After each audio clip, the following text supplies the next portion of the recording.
Good day, friends. It is me, HLModTech, and I am back with another 3D printer update, so let's get cracking.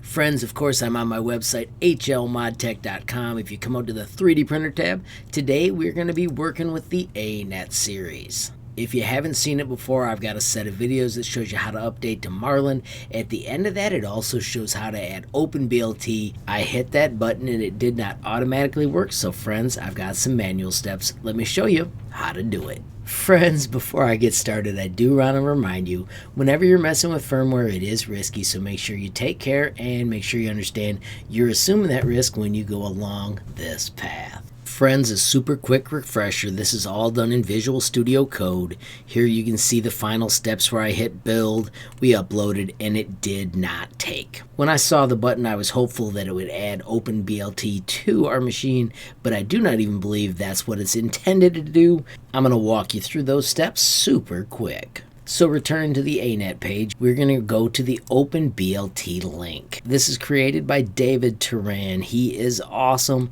helped us get Marlin on the Anet. Alright friends, so there's tons of good information to read here. What I need us to grab though is the file. So we're going to hit this release button and bingo, here is the ET4 bin. Click on it and simply download it to your PC. Make sure you put it somewhere you can find it. I already saved it once, so I'm just going to save it again in my ET5X folder. Now I'm going to return to the main folder, and then what I want you to find here is where you find the build installation. When you hit this repo, it has the steps down here for how to upload it. So first it mentions doing a backup. I've got a separate video for that. If you check up above, you'll find the link to that. Alrighty friends, so first we need to launch the STM32 for ST-Link. And then we need to load that file we're going to work with. So I'm going to click File, Open File. I'm already in the folder, so we can just grab OpenBLT and open it. When we bring it in, we need to run through the steps to connect our printer. Friends, it is time to get inside the ET5X from the bottom. You'll need to take out a bunch of these screws with a small Allen wrench. You'll need a larger Allen wrench, of course, to remove the legs. Do make sure you store all your parts so it's easy to put it back together. One little note, you can see I've got this balancing on a piece of 2x4. That actually works pretty slick so that you can get access to those screws, and it seems to keep it pretty solid as well. Alright friends, the rest of this is possible because of the ST-Link version 2. Friends, we are going to use 3 pins, 2, 4, and 6, SW clock, SWDIO, and ground. Now friends, sometimes these are labeled different, so make sure you double check. As I showed you a moment, we're using 2, 4, and 6, so you can see I am on the other side with 2, 4, and 6. You can see I've got mine with the black one as ground, the brown one is the SWDIO, and the white one is the SW clock. Make sure you've got those double checked or you will not have success. Quick pause friends, I just want to remind you that right now the 3D printer is unplugged. Never reach inside your machine while it's plugged in. Alright friends, so in the ET5X we need to find this motherboard and see right there, that is the G. And then these get connected in this order, black, white, brown. Of course, the ground is the bottom one, then we connect the white, and then finally the third one is the brown one. Get my fat hand out of the way, and once again double checking. From the G, black, white, brown is the order. Alrighty friends, so right now I am going to plug in, and I'm going to power on the ET5X. And now I've got an extension so my PC can reach, and we simply plug it in. And once the printer connects, I'm going to choose connect to target.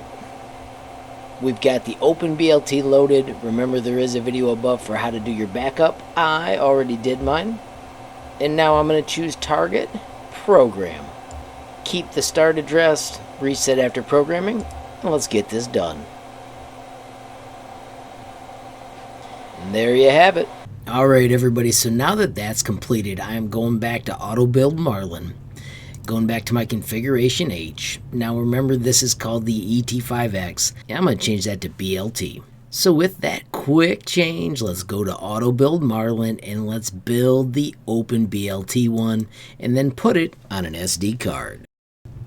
This actually took 2 minutes, but I sped it up with some video editing skills. And bingo, there's what it looks like when it's done. Alright friends, so we need to copy firmware SREC, and we're going to put it on a SD card. I'm going to safely eject that, and let's take it over to the 3D printer. Alright, so the big change is SD card has to be put in. Machine is powered off right now.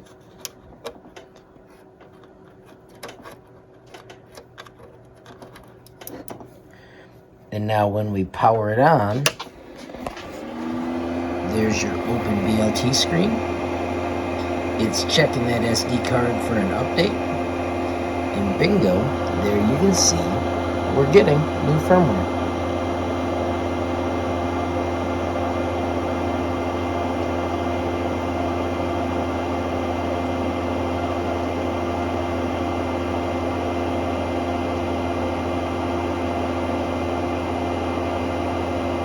How cool is that? Final touch, there is the Anet ET5X BLT ready.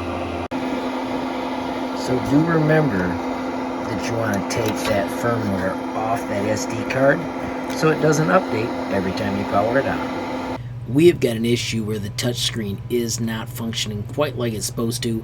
I've got a way to fix it, and it's going to involve using Cura. Before we can start, friends, you do need to close Visual Studio Code. These things will not work together, and then as soon as you've got that done, you need to launch Cura. I'm using Cura 5.21. Whatever Cura you have will be fine. You do need to make sure that you have your ET5X added as a printer already. Once added and connected via USB, we need to move over to the monitor button. We're going to use the sweet send G code. The code we're going to send is M995 and press enter. That puts us in the calibration mode. I like to use an Allen wrench. You can see I'm just going to tap, tap, tap, and tap. Calibration failed. If that happens, just do it again. 995 and press enter.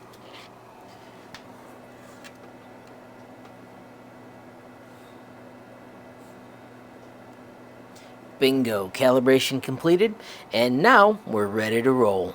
Alright friends, so there you have it. Pretty simple steps to get OpenBLT on there, and then to be able to flash your machine from an SD card or a USB cable without ever using that flasher again, which is pretty darn slick.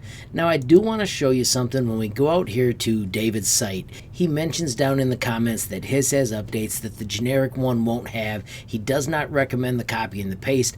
I have not tried that yet. I'm going to keep fiddling with mine to see just how well it works, but if I do notice something's a little bit funky, I'm going to come back and I'm going to try it with his repo instead. Friends, of course, if you enjoyed this video or found it useful, please give it a like. Please also hit that share button so more people can learn about HLModTech. Don't forget, you absolutely make my day if you take time to leave a comment down below. And of course, if you haven't subscribed yet, what are you waiting for? Smash that subscribe button, and last but not least, hit that notification bell so you'll be the first to know when there's a brand new video from me, HLModTech. Thanks for watching. Have a great day.